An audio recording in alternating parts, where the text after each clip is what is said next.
iniciar grabación. Ok, entonces ya está grabando. Recomendaciones para el examen. Ustedes ya han visto cómo es la modalidad virtual con el examen. Y pues se les va a pedir en algún momento que...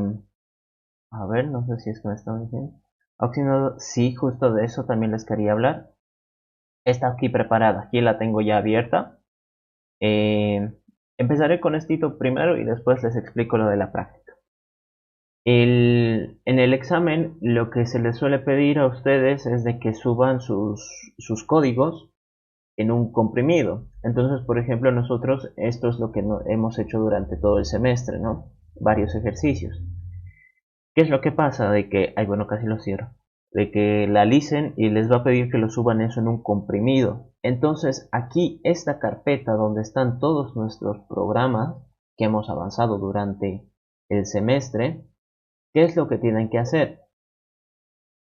La tienen que comprimir en un archivo zip. Esas son las instrucciones de la licencia, ¿no? Bueno, si ellas dicen otro tipo de archivo, pues ya lo comprimen, no hay problema.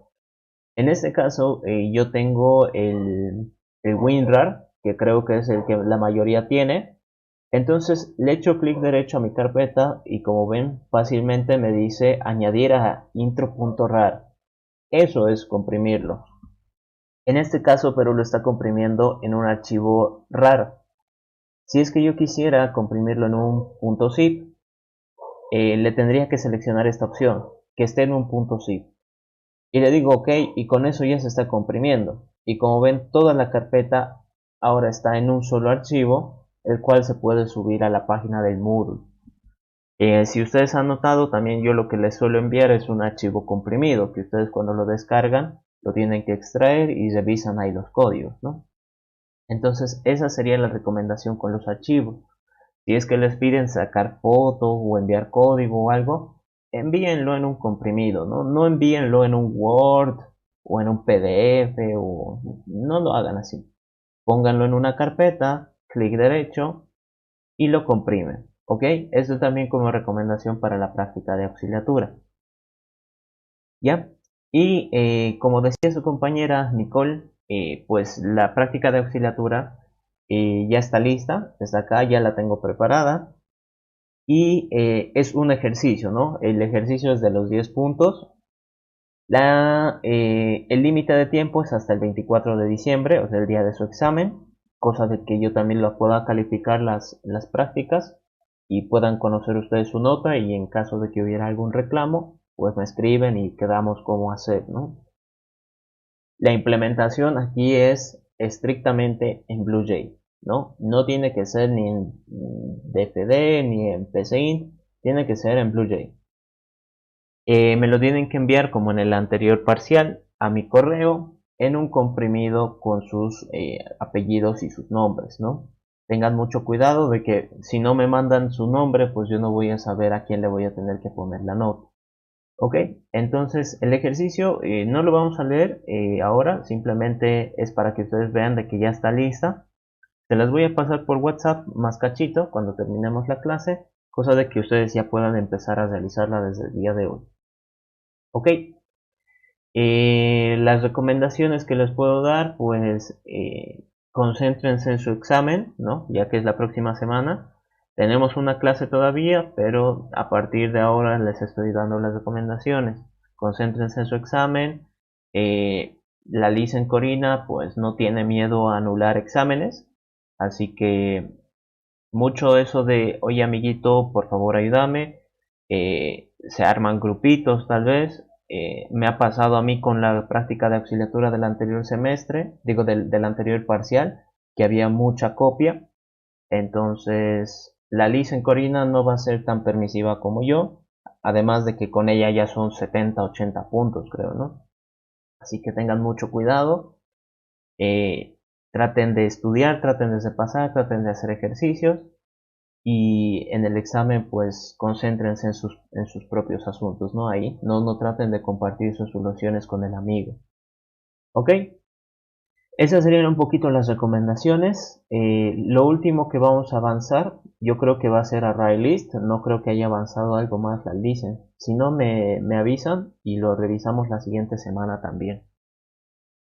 Lo que quería hacer el día de hoy era mostrarles, y esto les digo porque el anterior semestre en el examen de segundo parcial les metió un ejercicio así y pues creo que lo vieron un día antes y la mayoría estaba súper perdido con el ejercicio.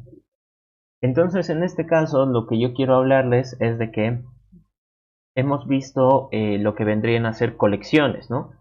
Los arreglos.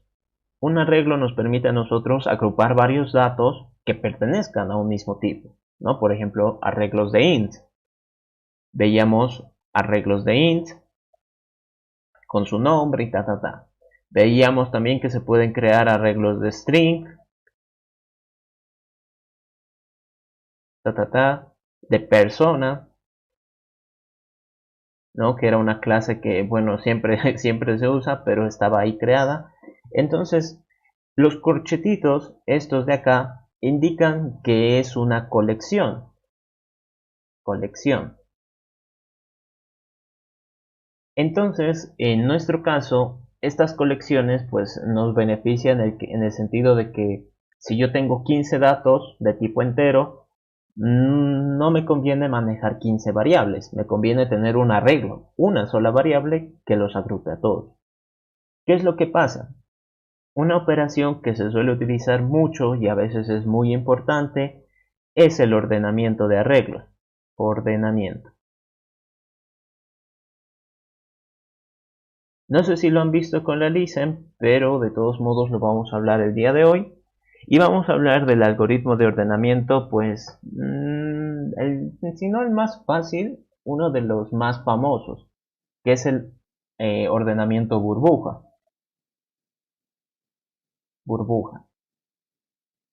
¿En qué consiste esto? Lo voy a trabajar de momento con un arreglo de enteros. Ya después vamos a ver cómo se podría ordenar un arreglo de cualquier otra cosa. En este caso, si yo tengo por decir un arreglo int a que representa un conjunto de enteros desordenados, por decir 5, 1, 7, 4, 2, 3 y así, ¿no? Entonces tiene esos datos. Si es que yo quisiera ordenarlos, pues sé que la respuesta correcta, y esto es porque, bueno, uno no lo puede analizar así a simple vista, es de que debería quedar de esta manera, así. O sea, los datos ordenados tendrían que estar así como en el color rojo, pero nuestro conjunto de datos está como en el color blanco, es decir, totalmente desordenado. ¿Cómo es que funciona este algoritmo burbuja? El algoritmo burbuja, pues básicamente lo que hace es revisar una posición. Ustedes saben de que el arreglo, como las cadenas, tiene posiciones, una forma de identificar al dato. En este caso, la posición 0, posición 1, 2, 3, 4 y 5. Entonces, lo que se hace es revisar una posición, por decir esta, y encontrar el número menor que se acomode a esta posición. En este caso sería como que el menor de todos, el primero. Entonces yo me fijo, ok, el 5 de momento es el primer valor que yo puedo, en este caso, analizar. Como no tengo con quién comparar, pues lo dejo, no hay problema. El siguiente que reviso es el 1 y digo, el 5 es el que de momento está ocupando esta posición, es decir, es el menor de todos, el primer menor de todos. Pero el 1 es mucho menor. Entonces, ¿qué es lo que se hace? Se intercambia. Se intercambia. ¿Qué es lo que tendría que pasar? Los datos tendrían que estar en la posición opuesta, es decir, el 1 pasa a estar aquí y el 5 pasa a estar acá. De ahí lo que yo hago es avanzar a la siguiente posición y digo 7. Ok. Entonces, ¿el 7 será mucho menor que el 1? En realidad no. Entonces no me sirve. Paso. El 4 tampoco. Paso. El 2 tampoco. Paso. El 3 tampoco. Paso y termino. Entonces, como ven ustedes, en esta posición, la que está pintadita con verde, ha quedado el primer menor de toda la secuencia. ¿Cuántos intercambios he hecho? He hecho solo uno. Entonces, ¿qué sucedería ahora si es que yo analizo la siguiente posición? Pero un momentito. Admitir. Ok. Entonces, ¿qué pasaría si ahora yo reviso la siguiente posición? En este caso es la segunda. Por lo tanto, lo que yo estaría intentando hacer es encontrar el segundo menor de la secuencia. De momento digo que el 5 es mi mejor respuesta. No he visto más elementos. Entonces, ¿qué tendría que hacer? Ir a la siguiente posición. Y digo 7. ¿7 es una mejor respuesta que 5? No. Entonces voy a la siguiente posición. 4. ¿4 es una mejor respuesta que 5? Sí, sí lo es. Entonces tengo que hacer un intercambio. Aquí tengo que primero poner intercambio este con este. Entonces, tip, tip, uy, aquí vendría a estar el 4 y aquí vendría a estar el 5. Entonces, como ven, he actualizado de forma de que hasta ahora esta es una mejor respuesta que la que tenía, ¿no? Que era el 5. Paso al siguiente, 2. Entonces ahora fíjense, 2 es una mejor respuesta que el 4. Entonces necesito un intercambio más. Bueno, aquí creo que ya me va a ser difícil. ¿Sí? Tengo que intercambiar esta con esta. Por lo tanto, el 2 se posiciona acá. Ay, caray, y pongo el mismo 4. El 2 se posiciona acá y el 4 acá. Paso a la siguiente posición, 3. 3 no es una mejor respuesta que la que tengo. Entonces, paso al siguiente y termino. Como ven, el algoritmo burbuja, ¿qué es lo que hace? Agarra una posición, por decir en este caso la posición 0, y la compara con todos los que están adelante. No es necesario revisar atrás. Lo mismo ha sucedido acá. Cuando estoy paradito en la posición 1, me he tenido que fijar con todos los que estaban adelante. Lo mismo va a suceder si es que yo me paro acá en la posición 2. Voy a tener que revisar todos los que estaban adelante. Ahí está. ¿Por qué? Porque si se fijan acá, el 1 ya está ocupando la posición que corresponde. El 2 ya está ocupando la posición que corresponde. Entonces, si ya están ordenados estos elementos, no tiene sentido revisarlos. Lo que yo tengo que revisar es los de adelante. ¿Ok? Entonces, este algoritmo burbuja se puede deducir que yo tengo que hacer la misma instrucción muchas veces. Como les digo, es una comparación. Y si se dan cuenta, es una comparación de dos posiciones. Es decir, comparo la posición 0 con la 1. Si encuentro que es menor, entonces hago un intercambio. Luego la 0 con la 2. Si es menor, entonces hago un intercambio. Y así sucesivamente. Entonces la condición siempre se repite. En pseudocódigo sería que primero, bueno, aquí lo anotaré por si acaso, yo necesito una posición i que me diga qué elemento quiero encontrar, ¿no? Por ejemplo, en este caso, el primer menor. Y luego necesito una posición j que empiece en la siguiente, que me diga con quién quiero compararlo. Entonces, aquí lo voy a anotar y elemento que reviso,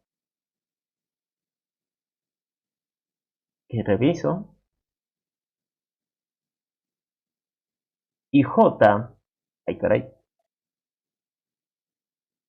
j es con quién lo comparo. Lo comparo. La idea sería prácticamente hacer lo siguiente, que para cada i, desde 0 hasta... En este caso, fíjense lo siguiente. ¿Qué pasaría si es que yo continúo con el ciclo? Ustedes saben de que lo importante es compararlo con alguien. Entonces, si yo aquí continúo y me paro acá en la posición 3, tendría que comparar con la posición 4 y luego con la posición 5. Si me quedo aquí paradito en la posición 4, tendría que comparar con la posición 5 y luego terminar. Acá me he olvidado. Terminar. ¿Sí? Si yo me quedo paradito acá en la posición 5, ¿con quién voy a comparar? Directamente tendría que terminar. Entonces, no tiene sentido. El último elemento no tiene sentido revisarlo. ¿Por qué? Porque si se fijan, a este punto yo he llegado con todo lo de atrás ya ordenado. Por lo tanto, como este es el único que queda, significa que ese es el lugar que le corresponde. No hay con quién más compararlo. Por lo tanto, este primer ciclo tiene que ir hasta n-1. Es decir, n es el tamaño del conjunto.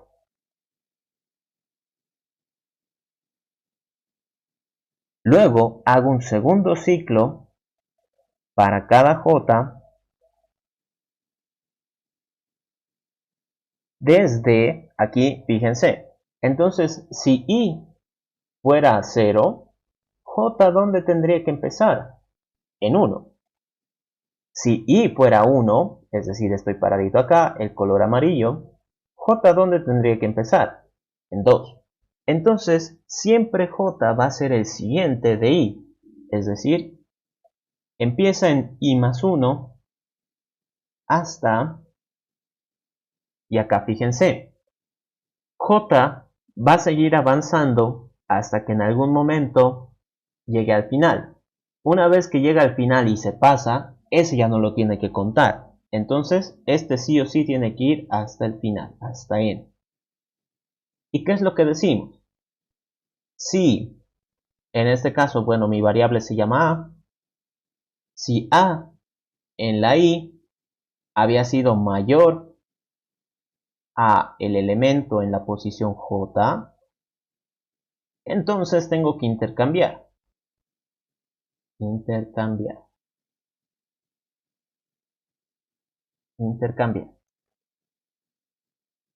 Y eso sería todo. Con eso ya el algoritmo te lo va a ordenar, en este caso un arreglo de enteros, ¿no? Y bueno, recuerden ustedes de que, bueno, esto lo voy a poner de otro colorcito, este operador funciona para números, ¿no? Para valores numéricos. Por lo tanto, este algoritmo funciona para cualquier tipo de arreglo que contenga valores numéricos. ¿Qué pasa si es que tenemos, por ejemplo, strings? Entonces ahí ya se hacen otras cosas. Lo voy a explicar más ratito, pero quiero que implementemos esto primero. A ver, fíjense ustedes acá. Voy a crear un arreglo de enteros que sea A1 y que contenga los siguientes datos. Me voy a inventar 5, 9, 3, 1, 6. Punto y coma. Entonces, si yo recupero, ahí está, que no me deja de escribir, ese objeto, ese arreglo, fíjense ustedes, me salen acá los datos, pero obviamente están todos desordenados. ¿Qué es lo que yo quisiera hacer? Quisiera aplicar el algoritmo burbuja. Entonces me vengo acá a nuestra clase donde estábamos haciendo arreglos y voy a hacer un public void. Tengan mucho cuidado con esto. El algoritmo burbuja es un ordenamiento. Entonces lo que va a hacer es los datos que tú le mandes los va a ordenar. Por lo tanto es un cambio de estado. Entonces algoritmo burbuja y que acá va a recibir un arreglo de enteros. Ok. Y si se fijan, voy a hacer exactamente lo que he escrito acá en el OneNote. A ver, ¿sí? Ahí está. Entonces digo, para cada i, desde 0 hasta, o sea, mientras, y aquí me voy a crear la variable int n, que sea arreglo.length. Recuerden ustedes de que para conocer la cantidad de elementos que hay en el arreglo, se puede utilizar esto, ¿no? El atributo length. Entonces, a esta mi variable que es de tipo arreglo, le puedo pedir que me diga cuántos elementos contiene. Entonces, ¿qué es lo que yo hago? Yo digo, voy a empezar en 0 y tengo que ir hasta n-1. Entonces, mientras i sea menor a n-1. Y más. Luego, aquí hago un segundo for, in j igual a i más 1, ¿no? Como dice en nuestro código. ¿Qué voy a hacer? Voy a hacer esta instrucción siempre y cuando j sea menor a n, o sea, no haya llegado al final, y voy a avanzar de uno en uno. Y aquí viene lo interesante. Yo digo, si el arreglo en la posición i es mayor al arreglo en la posición j, es decir, estoy comparando los elementos, entonces, ¿qué hago? Los intercambio. Puedo decir, oye, arreglo en la i, vas a hacer lo que es arreglo en la j. Y arreglo en la j, vas a hacer lo que es arreglo en la i. Ahí está. Entonces, como ven, esto vendría a considerarse una especie de intercambio, ¿no? En la posición i pongo lo que está en lo de la posición j. Y en la posición j lo que está en la posición i, ¿no? Una especie de intercambio. Fíjense ustedes acá. Me creo el arreglo. Ahí está. Lo obtengo. Y lo que voy a hacer ahora es ejecutar el algoritmo burbuja. Fíjense ustedes. He dicho que van a estar el 5, el 9, el 3, el 1 y el 6. Acá en mi objetito están los mismos datos. 5, 9, 3, 1, 6. Correcto. Ahora, ¿qué es lo que sucede? Si yo ejecuto el algoritmo burbuja con este mi arreglo, aceptar, bueno, no nos ha botado ningún error, eso ya es una buena señal. Pero fíjense qué es lo que ha salido. 1, 1, 1, 1, 6. Lo cual pues da miedo, ¿no? Da miedo porque ¿qué ha pasado con los otros datos? Y en realidad lo que sucede es por esto. Es el intercambio. Vean acá. Si yo le digo, oye tú, arreglo. Ay, bueno que estoy escribiendo con verde. Si yo le digo, oye tú, arreglo en la posición, yo que sé, digamos 1. Quiero que te reemplaces con el valor de el arreglo en la posición 3, por ejemplo. Entonces, ¿qué va a pasar? Ahorita, en la posición 1, ¿quién está? Está el 2. Ahorita en la posición 3, ¿quién está? El 5. Ah, ya, entonces como yo estoy reemplazando, esto ya no va a ser un 2, va a ser un 5. Pero si ustedes revisan la siguiente instrucción, lo que dice es que cambie las posiciones. Entonces ahora en la posición 3 va a ser lo que estaba en la posición 1. Pero lo que estaba en la posición 1 ya ha sido reemplazado, es decir, ya lo he perdido, ¿no? ¿Por qué? Porque ahora lo que me dice en la posición 1 está un 5 y en la posición 3 está otro 5. Lo reemplazas, que bueno, va a ser exactamente lo mismo, entonces en vez de un 5 va a estar un 5, no tiene mucho sentido. Y la computadora ha hecho exactamente lo que tú le has dicho. ¿Qué es lo que sucede? De que hacer esta instrucción tiene consecuencias. Una de ellas es de que tú pierdes el dato que tenías antes y no lo vas a poder recuperar. ¿Qué es lo que se suele hacer? Me vengo acá, se dice, ok, tengo que hacer el intercambio, pero como he visto de que voy a perder la información de quién estaba en esta posición, en la posición i, mejor la guardaré en una variable, digamos en una variable auxiliar. La guardo ahí, ahora la reemplazo, entonces al hacer este reemplazo la estoy perdiendo del arreglo, pero yo ya he hecho mis previsiones, ¿no? Lo he copiado. ¿Y qué es lo que tendría que hacer acá? Han visto ustedes de que si yo realizo esta instrucción, pues estaría haciendo como que una copia del mismo valor dos veces. Y eso no es lo que yo quiero. Lo que yo quiero es de que este valor que he guardado se copie acá. Aux. Y listo. Ahora fíjense, me vengo acá, realizo el arreglo a 1, acá está, y ahora ejecuto el algoritmo burbuja. Revisemos primero de que estén los datos, ¿no? 5, 9, 3, 1, 6. Entonces, de forma ordenada, pues tendría que salir primero el 1, luego el 3, el 5, el 6 y de último el 9. Veamos si es que es lo que nos sale. Ejecuto, me dice que de momento no ha habido error, lo cual siempre es buena señal. Me fijo y ahora chequen esto. Están ordenados los datos. Reviso de que no haya perdido ninguno. A ver, ¿dónde está? Acá. No se ha perdido ninguno. Está el 1, sí. Está el 3, correcto. El 5, el 6 y el 9. Entonces, nuestro algoritmo burbuja ha podido ordenarlo. Pero, ¿qué es lo que pasa? Hay que también aquí hablar todo como es, ¿no? Cuando yo utilizo este símbolo, ay caray, luego lo pongo con verde. ¿Qué es lo que hace? Lo ordena de menor a mayor. No le interesa qué valores sean. Lo único que te va a prometer es de que el primero es el menor y el último es el mayor. Lo que haya en medio pues va a estar ordenado de forma ascendente, ¿no? Sería esto un ordenamiento ascendente. ¿Qué pasa si es que yo quisiera hacerlo al revés?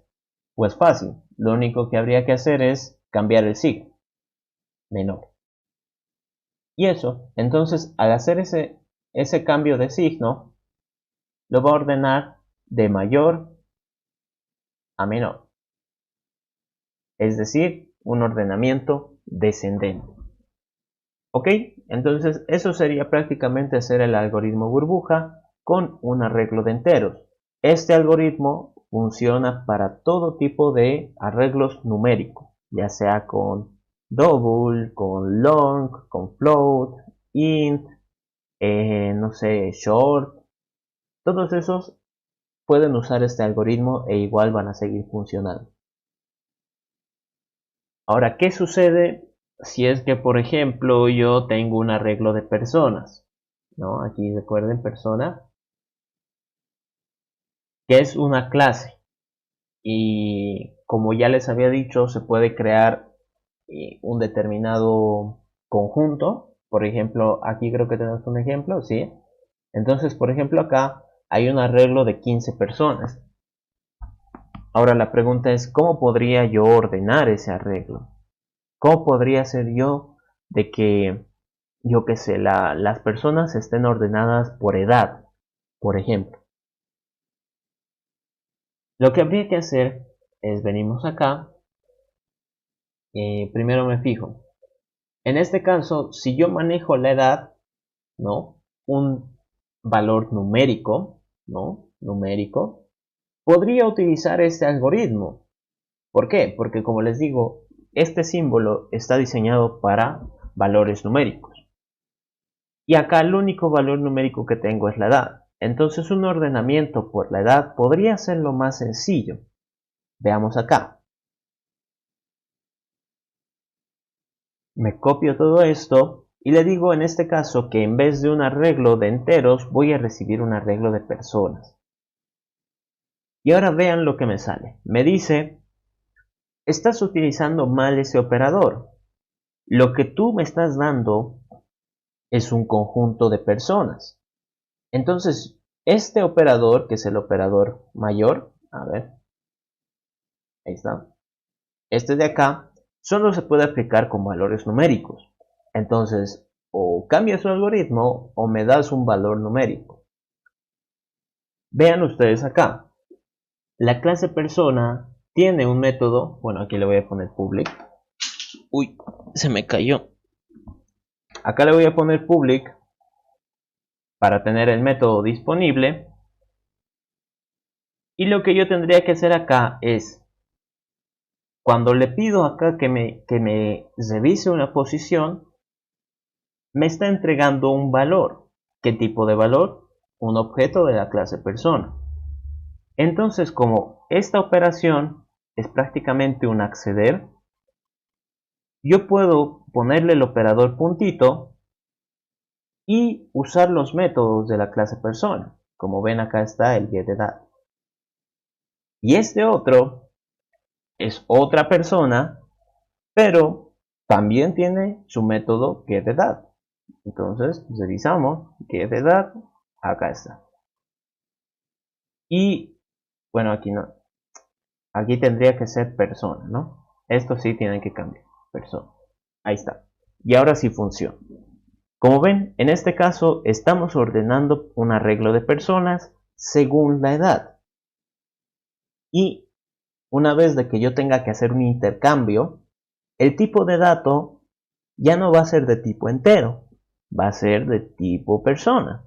Hay que tener mucho cuidado con eso, ¿no? Pero como ven, en realidad es muy similar, es prácticamente igual, ¿no?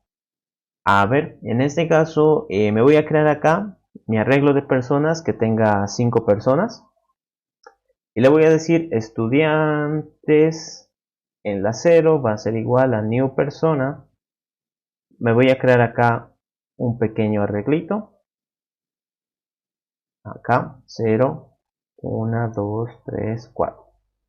¿Qué datos necesita? Ya. Me voy a crear un arreglo de personas que la primera persona tenga 35 años y se llame Carla. Y que no tiene celular, porque necesito el celular.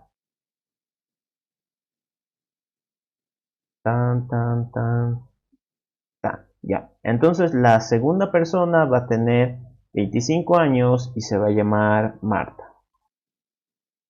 La tercera persona va a tener 18 años y se llama Luis. La cuarta persona va a tener 40 años y se va a llamar María. Y la quinta persona va a tener 10 años y se llama Luciana. Ok. Este método pues lo voy a poner simplemente para que me retorne el arreglo. Para que lo veamos. Personas, return estudiantes. Ok. Entonces me creo acá el arreglo. Le digo que me lo retorne. Lo voy a obtener.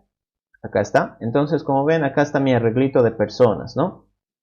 Fíjense ustedes, la primera persona me dice que es Carlos, 35 años, ojo. Y que la última persona es Luciana, 10 años. Ok. Ahora vean ustedes qué pasa si es que utilizo el algoritmo burbuja que recibe un arreglo de personas. Aquí está. Le digo aceptar. No ha pasado nada, eso nuevamente es ya una buena señal. Y revisemos. Recuerden ustedes de que la primera persona era Carlos, tenía 35 años. Me fijo y ahora me dice Luciana. Híjole, ¿no? Entonces, Luciana tiene 10 años. Tiene sentido, es la menor. La siguiente, o bueno, el siguiente en este caso es Luis, tiene 18. El siguiente, Marta, 25 años. Siguiente, Carlos, 35. Y el siguiente, María, 40. Entonces, como ven, nuestro arreglo de personas ha quedado ordenado según la edad. Entonces acá, Bueno, aquí le voy a poner burbujas según edad. Ok. Simplemente para que haya como que una diferencia. Como ven, en este caso, nosotros hemos sacado provecho del algoritmo que ya teníamos. ¿Por qué? Porque este algoritmo nos permite a nosotros ordenar arreglos numéricos, dados valores numéricos. Un arreglo de personas pues no es un valor numérico, pero cada persona sí tiene un valor numérico, que es la edad. Entonces ordenaré según eso y es bastante fácil en realidad. Pero aquí ya viene lo difícil, de que muchas veces vamos a tener que ordenar según otros criterios. Por ejemplo, en este caso, ¿qué pasa si es que nosotros quisiéramos ordenar alfabéticamente, según el nombre?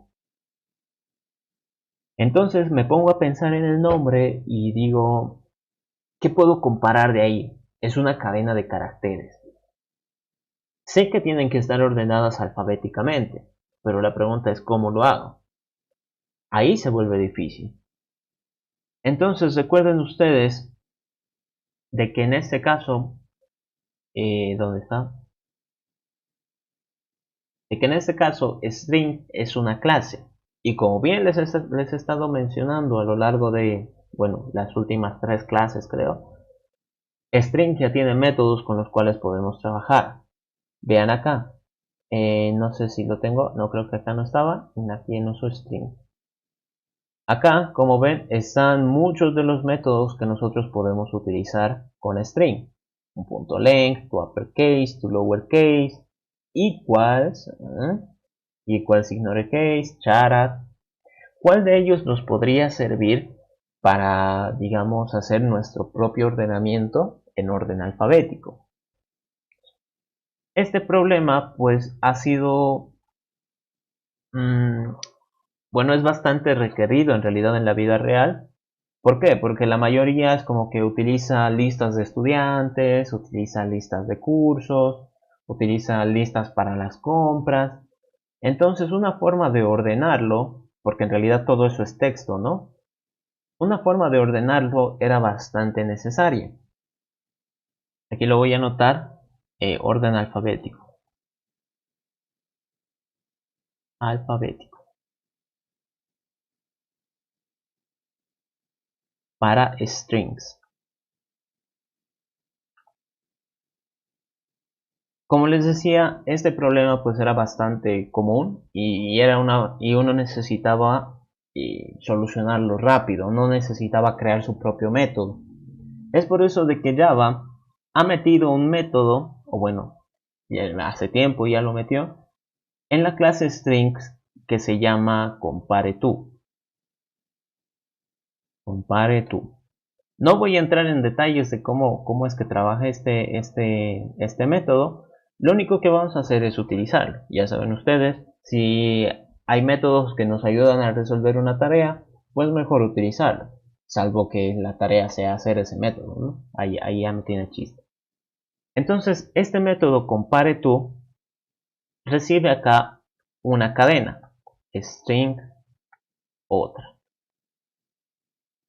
¿Y cómo es que funciona? Este método retorna una respuesta numérica, un int. Y ahora uno dirá, pero ¿cómo es que comparas y devuelves un int? Eso no tiene sentido. Cuando uno habla de la palabra comparar, por lo general, bueno, ya aquí con términos de programación, ustedes casi todos programadores ya avanzados, deben decir, cuando yo pregunto comparar, lo que esperaría es que me diga si son iguales o no, un true o un false, como trabaja el equals. Entonces, ¿por qué este de acá retorna un int? Es porque este compareTo lo que hace prácticamente es responder a 3 preguntas. Saber si es menor, saber si es mayor o saber si es igual. Entonces, recuerden ustedes acá que cuando yo estaba haciendo esta implementación, le voy a quitar esto, le voy a quitar esto, y trataba de compilarlo así, ¿qué era lo que me decía? estás usando un operador binario de forma incorrecta. Ese operador mayor lo que hace es comparar enteros, pero tú lo que estás haciendo es querer comparar personas. Eso no tiene sentido. ¿Cómo las vas a comparar? Entonces, ese método compare tú es el que te va a decir cómo es que los vas a comparar. ¿Dónde está? Aquí, OneNote. Si es menor, y bueno, aquí también va un poquito el tema del por qué es respuesta entera, porque tienes tres tipos de resultados. Uno si es mayor, uno si es menor y otro si es igual. Eso no se puede interpretar con un boolean. El boolean solo tiene dos respuestas. ¿Qué es lo que pasa? Cuando tú obtienes un valor, bueno, el compare tú cuando te responde y tú dices es menor, es porque la respuesta es un número negativo. Número negativo. Si es mayor, es porque la respuesta, ay caray, es un número positivo. Aquí ya les estoy diciendo cómo interpretarlo. Y si es igual, pues va a ser un 0. Nada más. Entonces les explico cómo es que funciona. Nuevamente nos vamos a enfocar más en el resultado y no tanto en cómo es de que lo han implementado o cosas así. Si yo tengo acá un string, yo qué sé, bueno, le tengo que dar un valor a que valga ABC y tengo acá otro string B que sea DEF. Yo quisiera saber cuál de estos dos en orden alfabético va primero. Para nosotros es fácil, porque sabemos de que este es el que tiene que ir primero. Ojos tenemos y podemos visualizar de que este empieza con A y este empieza con D. Pero para la computadora, pues la computadora está como que a ciegas, no puede visualizar eso físicamente. ¿Qué es lo que tiene que usar? El compare tú. Entonces yo le digo, oye, A, quiero saber, compare tú, si tú vas antes, después o en realidad eres igual a B. Esto de acá me va a responder posiblemente un -1 o un valor negativo. ¿Cómo es que se puede interpretar esto? Se dice, ay caray, aquí. Esto representaría que A, o sea mi string A, va antes que B. En ese caso, yo ya sé, si es que lo quisiera ordenar, quién tendría que poner antes. ¿Qué pasa si es que yo, aquí también entra un poquito el tema del orden, ¿no? Porque aquí yo estoy diciendo, oye A, tú vas antes, después o eres igual que B. Si yo lo pongo al revés, compare tú, A. Si yo lo pongo al revés, entonces voy a tener la respuesta opuesta, es decir, 1. ¿Esto qué significa? Que el string B va después que A. Si se dan cuenta, las respuestas son opuestas, ¿no? Antes, después. ¿Por qué? Porque hay que seguir el sentido de, en este caso, un orden alfabético. Asimismo, puedo hacer una comparación consigo mismo, por decir, ¿qué pasa si yo digo, oye, A, quiero saber si tú vas antes, después o eres igual a A, ¿no? Al propio A, es decir, la misma cadena. Entonces, en este caso me diría 0. ¿Por qué? Vean aquí. Me diría que A es igual a A. ¿no? Eso lo voy a poner aquí entre comillitas, simplemente para que se note. Como ven, ese método ya funciona y ya me va a permitir a mí saber quién va antes de quién. No vamos a entrar en detalles de cómo se ha implementado, simplemente utilícenlo. Sigue un orden alfabético, es decir, las letras bueno, la A va a ser antes que todos, ¿no? La A va a ser antes que todos. ¿Y qué sucedería en este caso? Esto ya lo pongo como caso especial. En este caso, si yo me fijo una cadena A, B, C y la comparo con una cadena A, B, D, por ejemplo, lo que va a hacer es que va a ganar esta. Esa va a ser la que gane. ¿Por qué? Si se fijan ustedes, las dos empiezan con A. Su segunda letra de las dos es B. Ah, pero en la tercera letra, C va antes que una D en un orden alfabético. Entonces, este es el que gana. Así es como funciona. ¿Ok? Se revisa letra por letra. Pero eso ya lo hace el propio método. Por eso digo que directamente tomen el resultado y lo interpreten. Ahora, ¿cómo es que yo tendría que hacer en mi código? Me vengo acá. Si es que quiero hacer un public void burbuja orden alfabético. Entonces yo recibo el arreglo de personas. Ay, caray. Me copio el mismo código porque, como les digo, es exactamente lo mismo. Pero en este caso me voy a ir a la clase persona primero. Quiero ver si tengo el nombre. Acá está. Entonces tengo el método del nombre. Ok. Lo vamos a hacer paso por paso para que se entienda. Esto de acá lo voy a borrar. Voy a tener un string que sea el A, que va a ser arreglo en la posición I. Como saben, aquí estaría accediendo a una posición y el arreglo es de personas. Entonces, esto de acá me va a decir, ok, en la posición I está la persona llamada Pedro, por decir.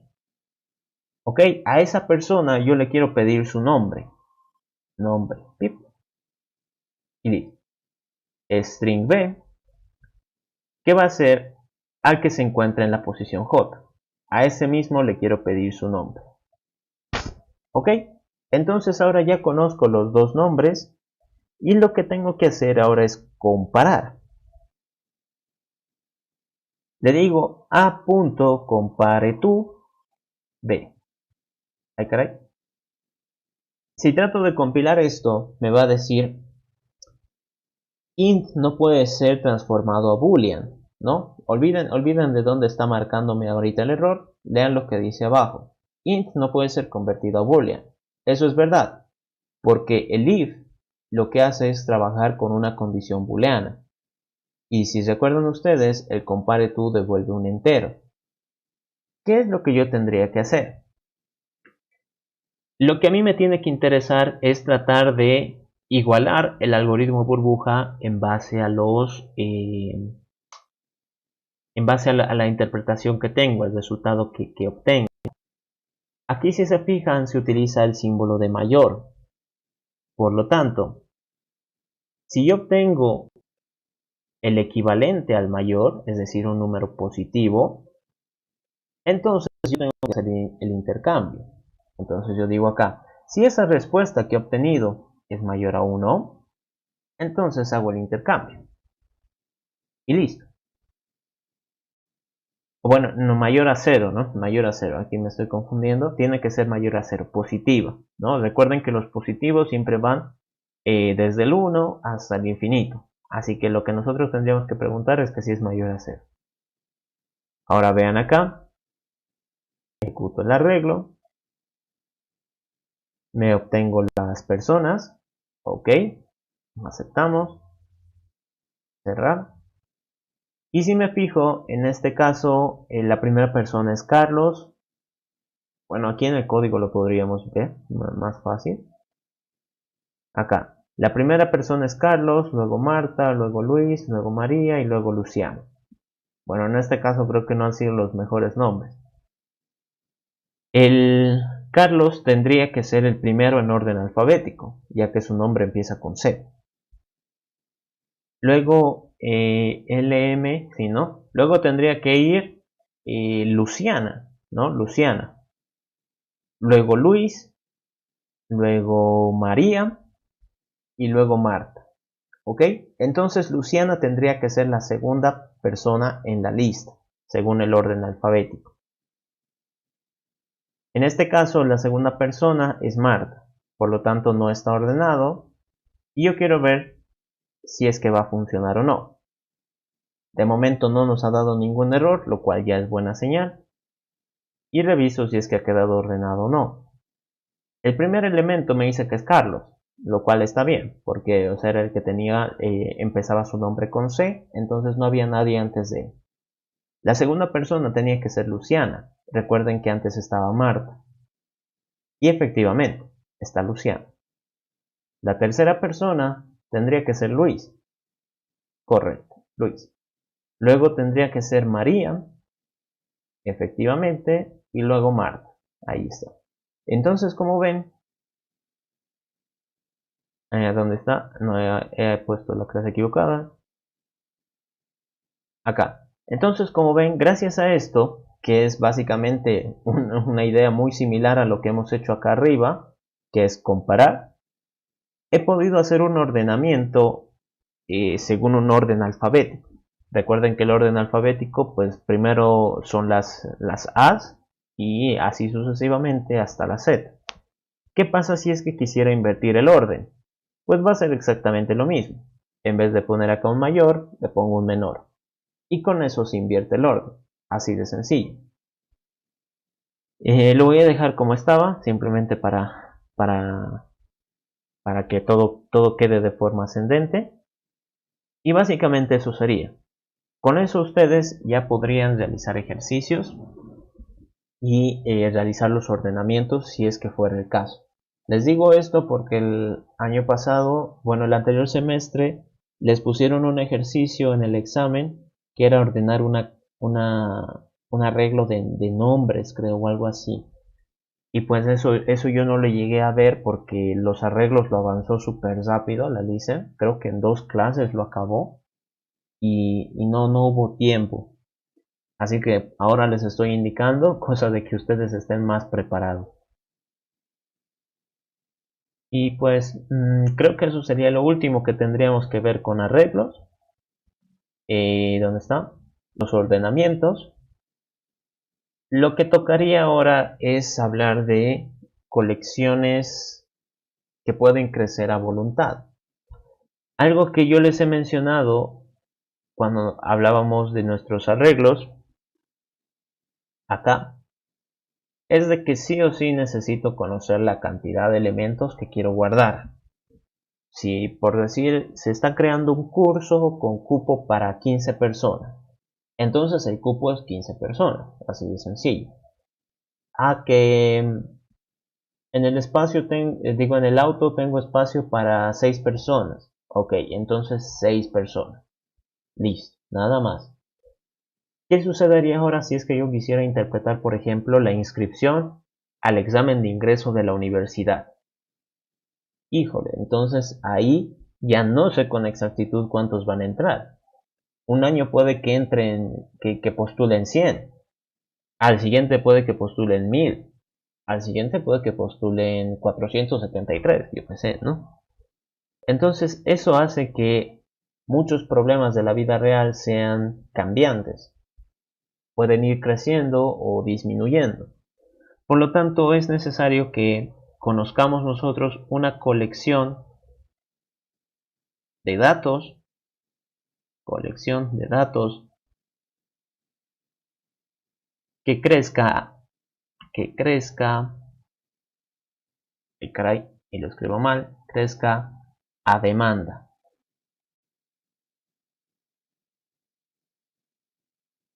Y la que nosotros vamos a ver, así esto creo que ya es el último tema, espero que la lista no avance más a partir de esto, De todos modos tenemos una clase el próximo martes. La colección que nosotros vamos a avanzar se llama Array List.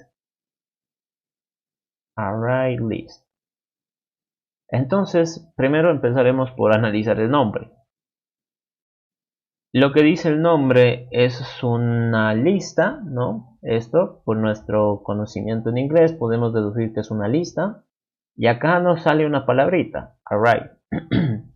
¿Recuerdan ustedes de que cuando nosotros hablamos de arreglo, eso en inglés se traduce como array, ¿no? Array. Por lo tanto, esto de array list básicamente es un arreglo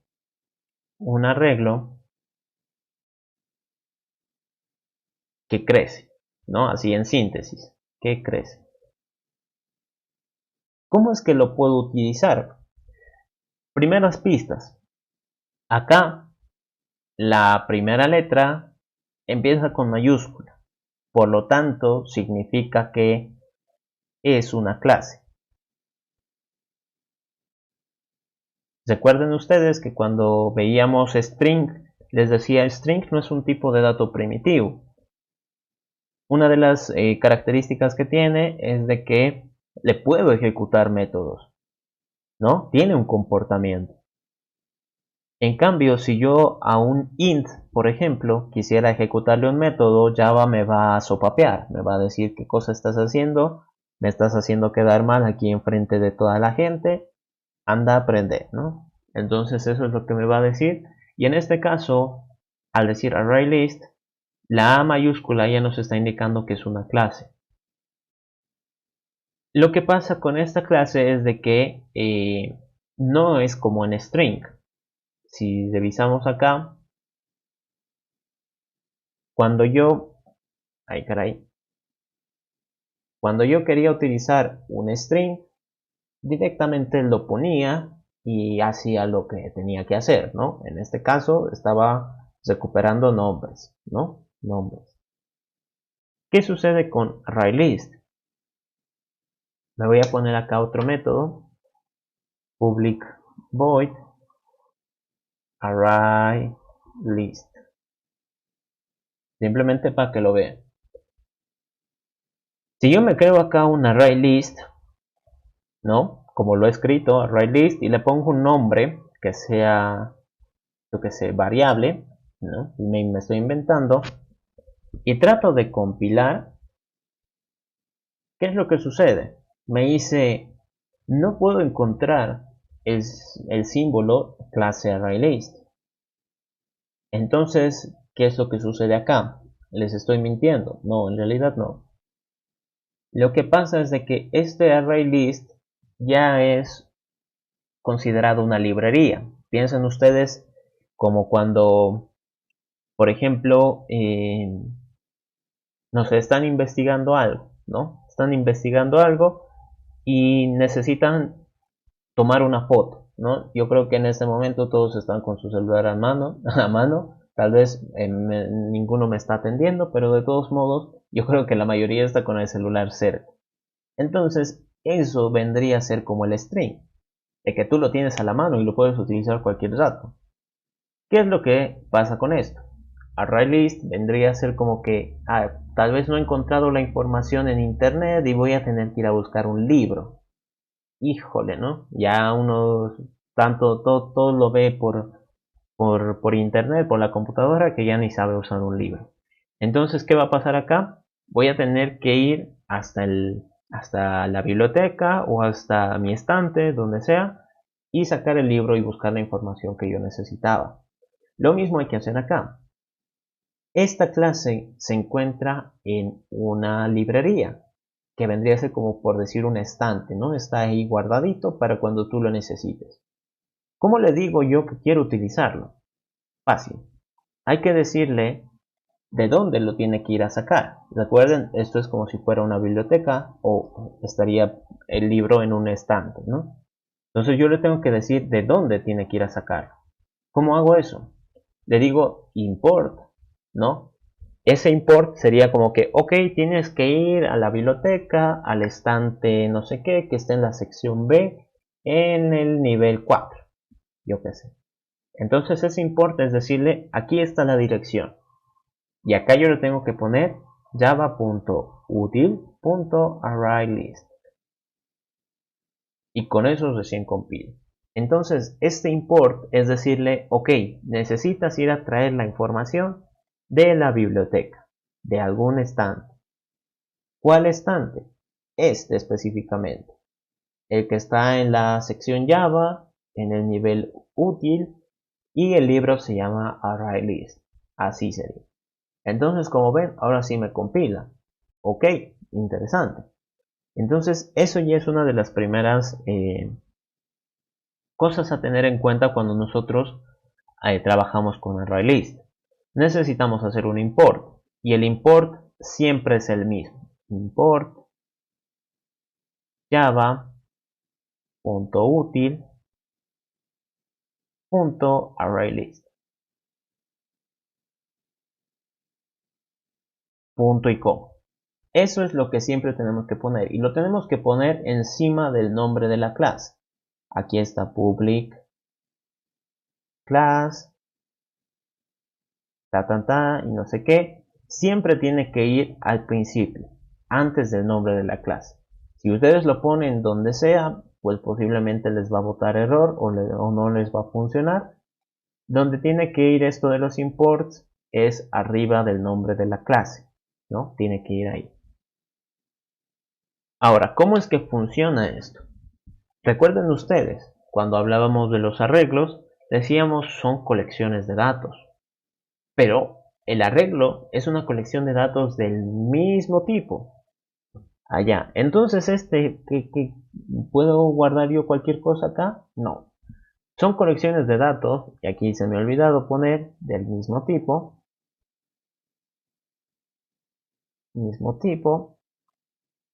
que crezca a demanda. Entonces, cuando yo generaba, por ejemplo, un arreglo, acá lo voy a poner, le decía, ok, va a ser una colección de enteros que va a ser A1, punto y coma. Entonces, esta primera palabra era la que me decía qué tipo de datos podía guardar. Los corchetitos me decían que eran una agrupación, es decir, que estaban ahí varios, y el nombre de la variable. ¿Qué pasa con ArrayList? ArrayList sigue una nomenclatura un poquito similar. Primero yo le tengo que decir que es un ArrayList, es decir, una colección. Luego, para decirle qué tipo de dato quiero guardar, tengo que poner lo que se conoce en Java como el diamante. Por ejemplo, en este caso, strings. String. Y luego el nombre de la variable, digamos L1. Y listo. Entonces, acá entre los diamantes siempre va el tipo de dato. Tipo de dato. ¿Ok? Vean aquí. Si yo quiero que mi array list sea de strings, tendría que ponerlo entre los diamantes, entre el símbolo de mayor y menor. Y ahora compilo, ¿no? Todo bien. Pero, ¿qué pasa si es que quiero empezar a utilizarlo? ¿No? Esto de acá vendría a ser la declaración. Declaración. Eso significa avisarle a Java de que voy a utilizarlo, pues en algún momento, ¿no? Pero le estoy avisando. Soy buena gente y le estoy avisando. ¿Qué pasa con la creación?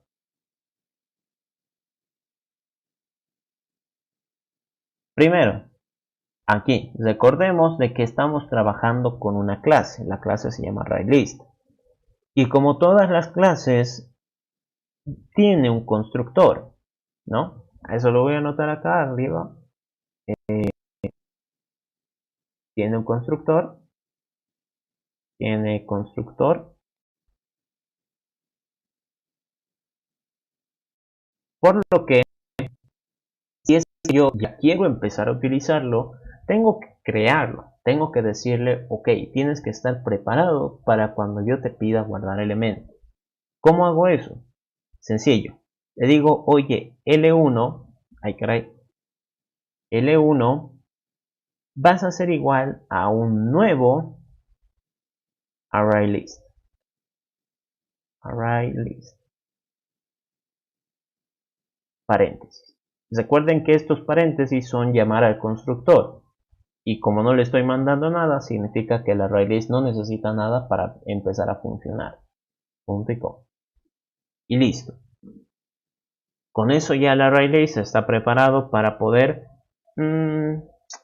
realizar las funciones que nosotros necesitemos. Cuando hablábamos de los arreglos, decíamos de que no hay un eliminar como tal, ¿no? ¿Por qué? Porque las posiciones ya están creadas y ya tienen un valor por defecto. En este caso, cuando yo lo creo, el conjunto está vacío, es decir, no hay nada. Aquí sí puedo decir que no hay nada. ¿Qué pasa si es que yo quisiera guardar algún dato? Guardar un dato. Entonces acá tengo que recordar lo que yo hacía con, por ejemplo, strings. Cuando yo les hablaba de string, les decía, hay muchas operaciones que ya tiene implementadas, mucho comportamiento que nosotros podemos utilizar. ¿Y cómo es eso? ¿Cómo los puedo yo llamar, por ejemplo? Son métodos que tengo que utilizar a través del operador punto. En este caso, funciona de la misma manera. Agarro mi variable L1, le pongo el puntito y si es que yo quiero guardar un dato, le uso el método add, que en inglés, bueno, añadir, ¿no? Eso no, creo que no tiene mucho misterio, ¿no? Add. Y le digo acá qué dato quiero guardar. Dato. Punto y coma. Y listo. No me tengo que preocupar si la posición es válida, inválida, si es negativa, no. Porque como ven, ahí directamente le mando un dato y ArrayList ya se encarga de guardar. No me tengo que preocupar yo de nada. Ahora, ¿qué pasa si es que quiero obtener el dato, ¿no? Porque como en los arreglos, mi intención es guardarlos y agruparlos. Pero ¿qué pasa si es que más adelante voy a necesitar recuperarlos? Entonces, obtener un dato. Recordemos que con los arreglos yo necesitaba mandarle una posición que bueno era el elemento que yo quería recuperar, ¿no? Si no, no me va a adivinar ArrayList, no le mentes. Lo mismo va a suceder acá. Tengo que decirle, oye, L1, que es mi lista, ¿no? Acá, mi ArrayList. Quiero obtener get el elemento que está en esta posición.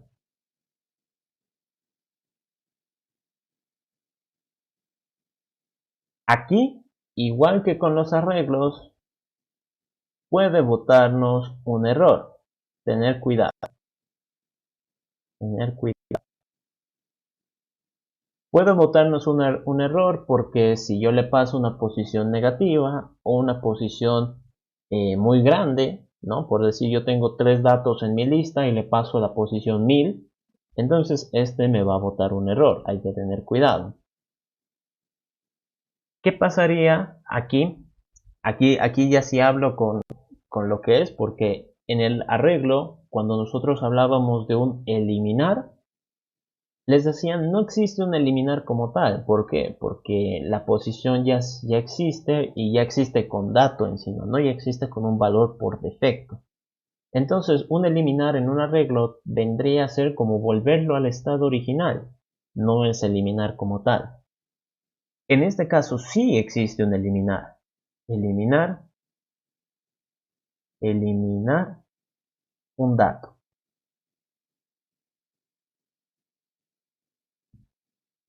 ¿Y cómo funciona este? Uso la variable, ¿no? L1 Y como en todas las otras operaciones, tengo que utilizar un método. El método se llama remove. Y acá le tengo que pasar una posición. Punto y coma. Y listo. Entonces, de momento, esas serían las operaciones que nosotros necesitaríamos para poder empezar a hacer algún ejercicio. Y bueno, acá otro que me estoy olvidando es el tamaño.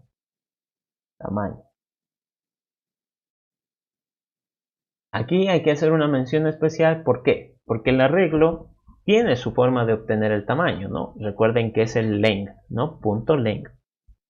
Pero eso es algo que yo siempre les he estado mencionando cuando hacíamos ejercicios. El length, aquí lo voy a anotar por si acaso. Cuando yo tengo un arreglo y le digo punto length, esto en realidad me da la máxima cantidad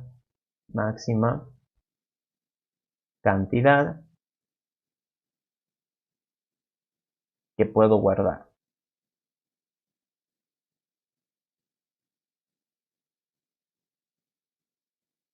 ¿Ok?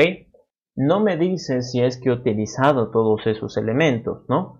Por ahí el arreglo está así, ¿no? 5 posiciones, 3, 4, 5. Y yo he guardado acá el 15, pero las otras están vacías. Entonces, si yo utilizo el punto length acá, lo que me va a responder es un 5. ¿Por qué? Porque hay 5 posiciones, puedo guardar 5 elementos. Pero solo uno de ellos está utilizado. Entonces aquí es como que medio extraño, ¿no?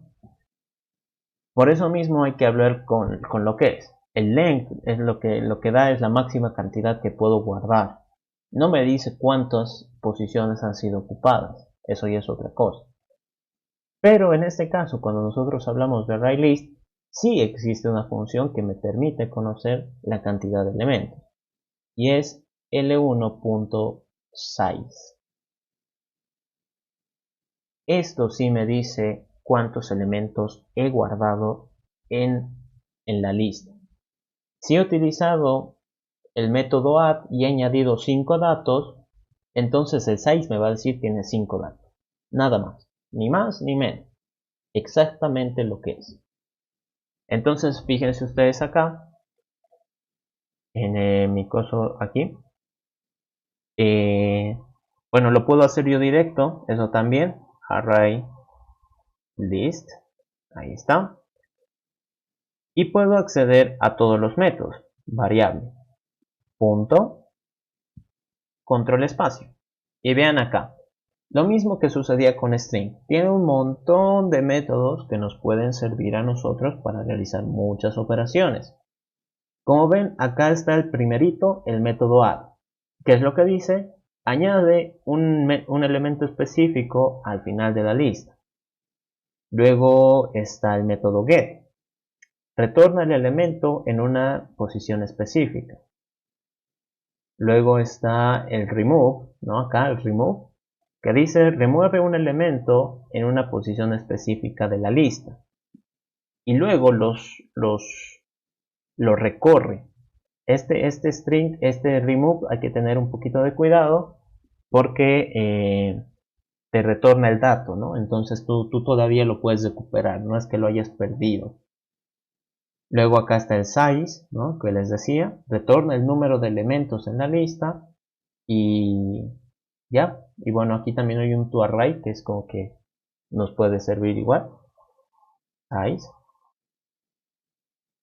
Y listo. Entonces con eso ya se puede recuperar los datos. En este caso, el size me retorna un entero. Lo que yo podría hacer es decir, lo voy a guardar en una variable y es completamente válido. Si es que yo quisiera añadir elementos también, entonces le digo variable.add